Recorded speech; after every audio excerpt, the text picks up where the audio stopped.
Hoje pensamos em algo diferente. Que tal revisarmos alguns conteúdos do livro de Biologia, volume 5, para nos prepararmos para a próxima semana, em que iniciaremos o estudo do próximo volume? Vamos lá? Nesse volume, você iniciou os estudos da zoologia, conhecendo os poríferos, os quinidários, os plateumintos e os nematódios.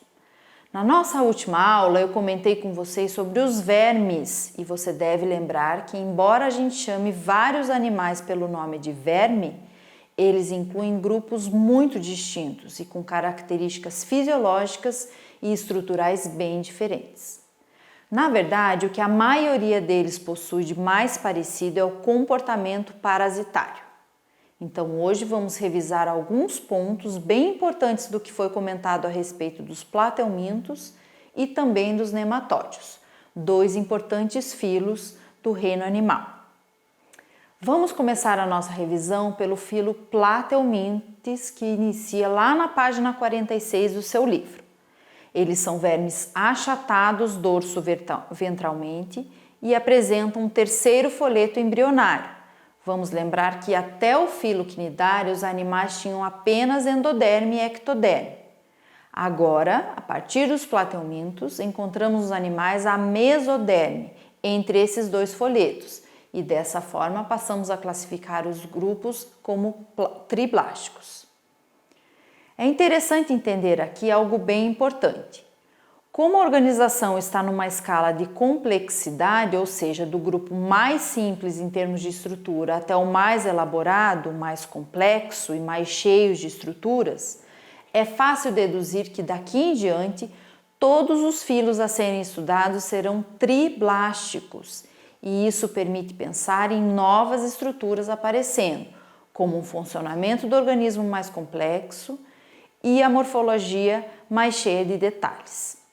Os plateumintes, além de serem triblásticos, possuem outras características, como a gente vai ver aqui nesse esquema que eu montei para você.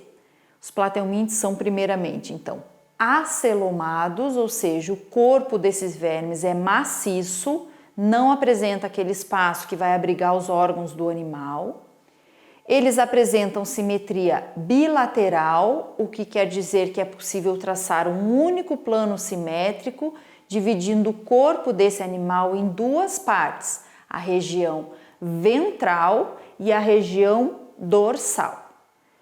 Eles também apresentam cefalização na extremidade superior do corpo e nessa região a gente tem os órgãos sensoriais e um par de gânglios cerebrais, de onde vão partir cordões nervosos laterais que percorrem todo o corpo do verme. O tubo digestório desses vermes é incompleto, já que eles apresentam apenas a boca, eles não têm ânus. Não apresentam sistema respiratório nem sistema circulatório, mas são os primeiros animais com sistema excretor, que é formado pelas células flama. Mas e aí? Você acha que todos os plateumintes são iguais? Nem morfologicamente e nem fisiologicamente, e muitas vezes nem no seu modo de vida. Vocês lembram que os plateumintes são divididos em 3 classes? Turbelária, trematoda e cestoda. A planária é o principal exemplo de turbelários. As planárias têm hábito de vida livre e são predadores de anelídeos. Há espécies que são de água doce e salgada e também algumas que podem ser encontradas em solos úmidos. Já as classes tremátoda e cestoda agrupam plateumintes que são parasitas. Essas classes incluem espécies que podem parasitar seres humanos. Vamos falar agora de um importante tremátoda, que é o Schistosoma mansoni, que causa uma doença que é chamada de esquistossomose.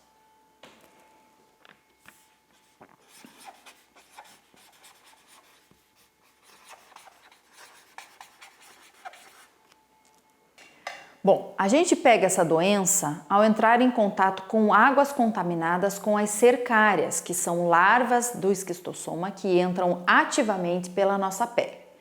A esquistossomose também é chamada de barriga d'água, doença que provoca diarreias, dores abdominais, hemorragias e outros sintomas mais graves. Na classe Cestoda, temos as tênias, vocês devem lembrar bem, a solitária, que é o nome comum da Taenia solium e também da Taenia saginata.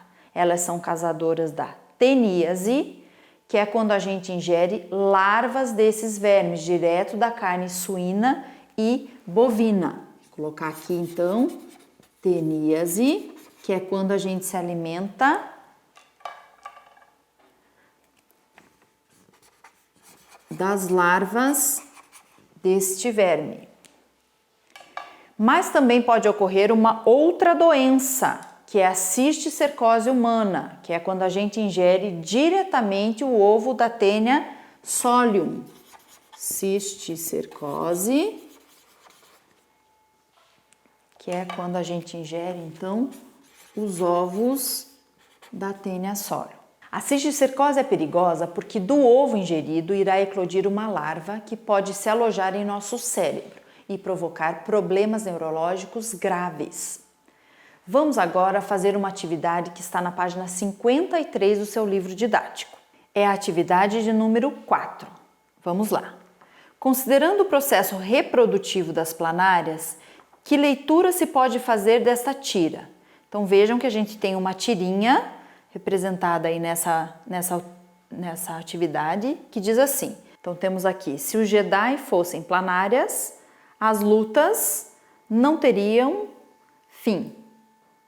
O que a gente tem representado ali? Se vocês analisarem, primeiramente a gente tem duas planárias, depois elas se lutando, e aí então a gente vê no final uma quantidade bem maior de planárias.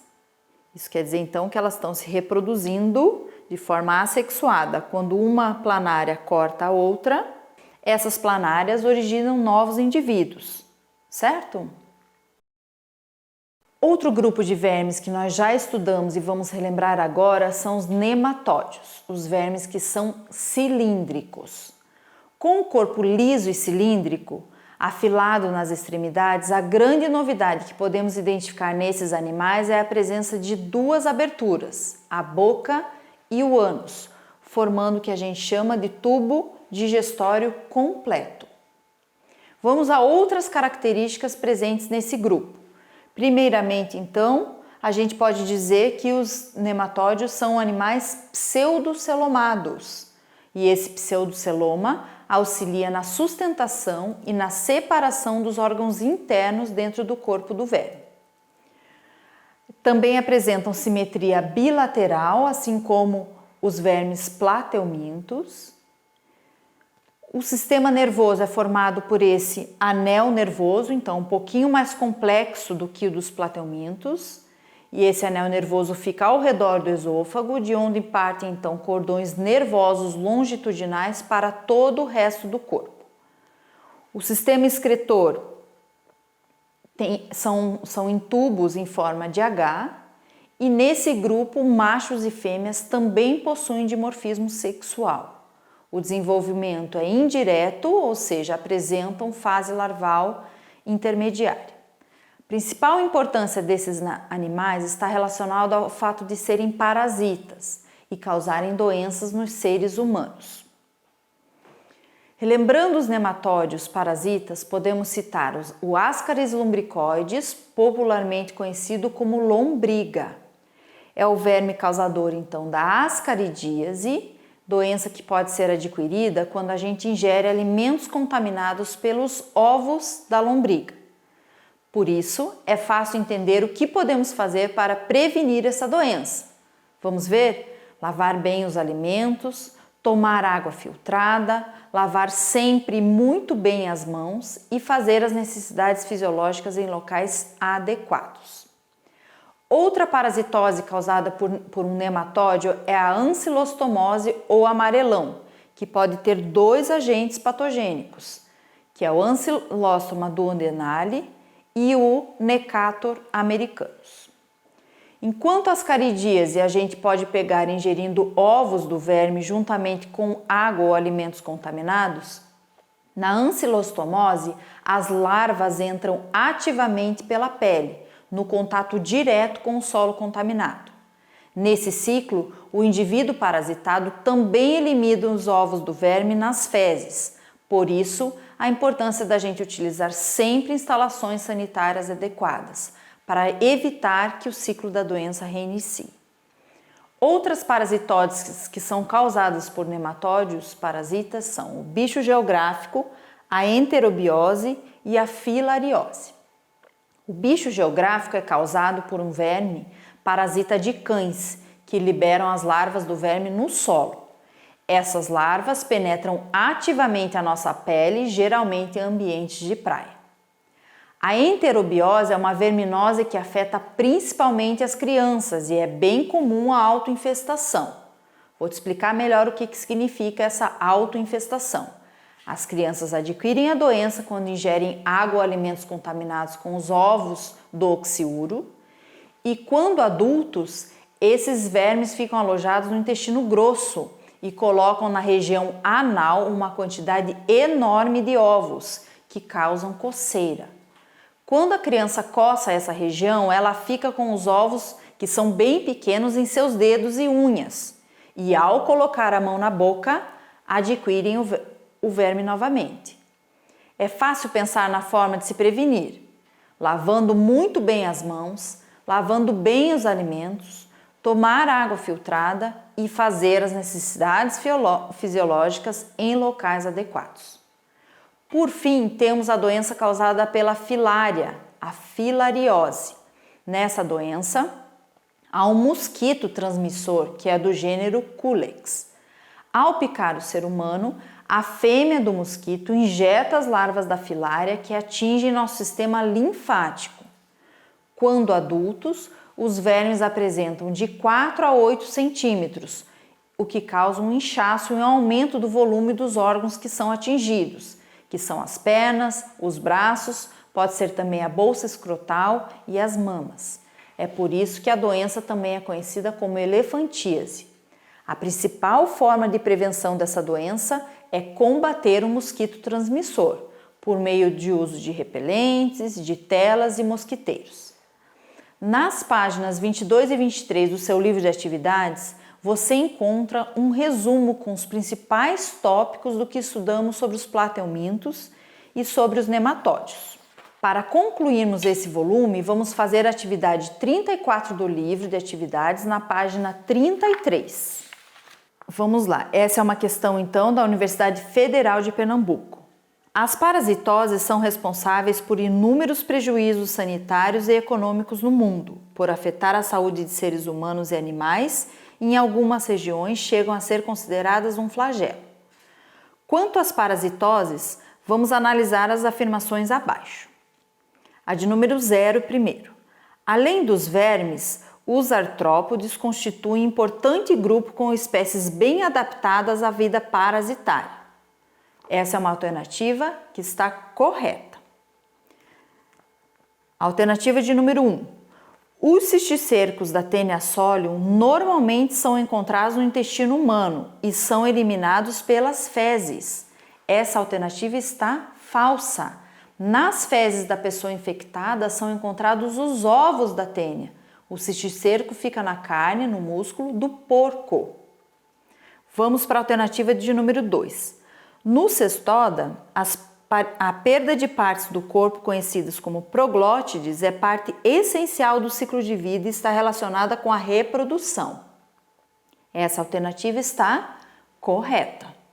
Na alternativa 3, o amarelão provocado pelo Ancylostoma duodenale é característico de regiões secas ou desérticas, onde é considerado um flagelo.